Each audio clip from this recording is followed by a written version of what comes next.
நாட்டோட வாலிபர்களுக்கு நான் ஒன்று சொல்லிக்கிறேன். இந்த நாட்டில் ஏதோ ஒரு நீதிபதி உங்களை காக்ரோச் அப்படின்னு சொன்னதுனால நீங்கள் ரொம்ப ஆக்ரோஷப்பட்டு உள்ளுக்குள்ளே கொஞ்சம் அவமானப்பட்டு அதை கோபத்தின் வெளிப்பாடாக நீங்கள் செயல்படுறத நான் பார்க்குறேன்.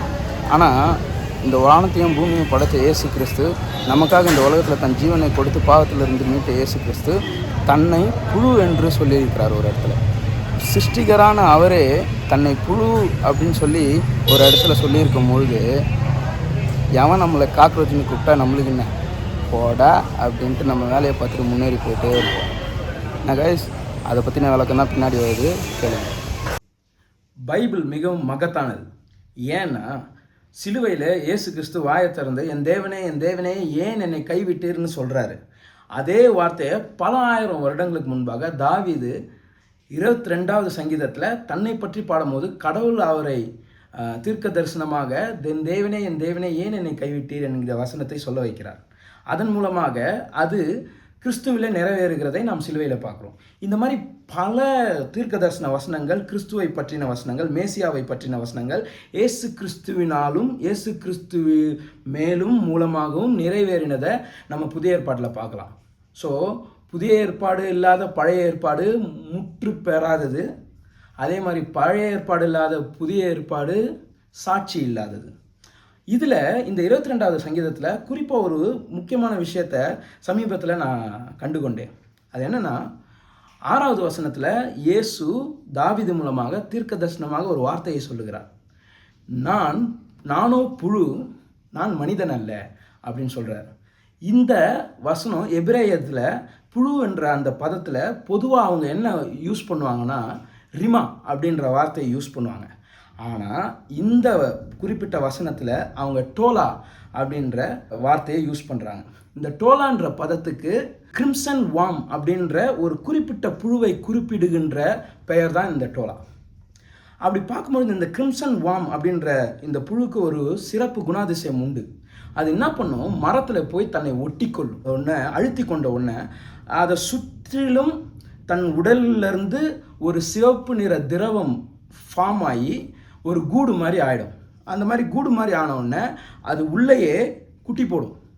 குட்டி போட்ட உடனே 3 நாளில் அந்த புழு குட்டியெல்லாம் அந்த சரீரத்தை சாப்பிட ஆரம்பிக்கும்.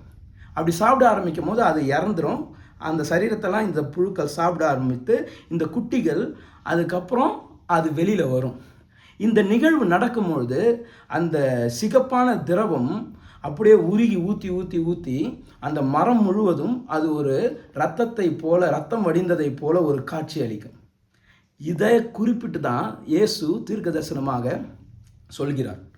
இந்த புழுவுக்கு ஒரே ஒரு பர்பஸ் தான், மரத்திலே தன்னை தியாகம் செய்து தன் பிள்ளைகளுக்கு பிறப்பை உண்டு பண்ண வேண்டும் என்று. அதே மாதிரி இயேசு கிறிஸ்துவுக்கு ஒரே ஒரு பர்பஸ் தான், சிலுவையிலே தன்னை தியாகமாக ஒப்படைத்து ஒரு தூய பலியாக தன்னை ஒப்பு கொடுத்து அதன் மூலமாக மறுபடி பிறத்தல் அனுபவத்தை, ரட்சிப்பின் அனுபவத்தை கொடுத்து தன் இரத்தத்தினாலே இந்த மனுகுலத்தை தன் பிள்ளைகளாய் மாற்றிக்கொள்ள வேண்டும் என்ற ஒரே காரணம்தான். அதனால தான் அந்த வசனத்தில் டோலா அப்படின்ற கிரிம்சன் புழுவை பற்றி தீர்க்க தரிசனமாக இயேசு சொல்கிறார். திருக்குறளில் ஒரு குறள் உண்டு, என்பில் அதனை வெயில் காயும் போல் அன்பில் அதனை அறம் அப்படின்னு. அதாவது எலும்பில்லாத ஒரு புழுவை எப்படி வெயில் அப்படியே காயும் பொழுது அது உருண்டு சுருங்கி செத்துருமோ அதே போல் அன்பில்லாதவர்களை அறம் கொல்லும் என்று சொல்லி அந்த திருக்குறளுக்கு அர்த்தம். அதே மாதிரி தான் இந்த உலகத்தை நம் கையில் கொடுத்த, நம்மை அவர் சாயலிலே படைத்த அந்த தகப்பனாகிய தேவன் மீது அன்பில்லாமலும் அவர் படைத்த சக மனிதர்கள் மீது அன்பில்லாமலும் இந்த உலகத்தில் நாம் செய்கின்ற பெரும் அநியாயங்கள், அக்கிரமங்கள், பாவங்கள், இவைகளில் இதனுடைய நியாய தீர்ப்பிலிருந்து நம்மை விடுவிக்க நம்மால் முடியாத பட்சத்தில் கிரிம்சன் புழுவாக இயேசு கிறிஸ்து தன்னை சிலுவையிலே ஒப்பு கொடுத்து நம்மை அவர் இரத்தத்தினாலே மீட்டு கொண்டார்.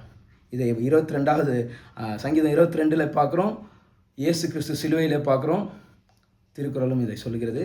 திருக்குறள் அதுக்காக எழுதப்பட்டதுன்னு சொல்ல வரல, அது கிறிஸ்தவ நூல்னு நான் சொல்ல வரல. பட் இது எல்லாமே ஒன்றா மேட்ச் ஆகிறதுனால அங்கேருந்து ஒரு உதாரணத்தை எடுத்தேன்.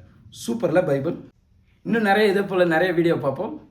Thank you so much for listening and subscribing my channel. By.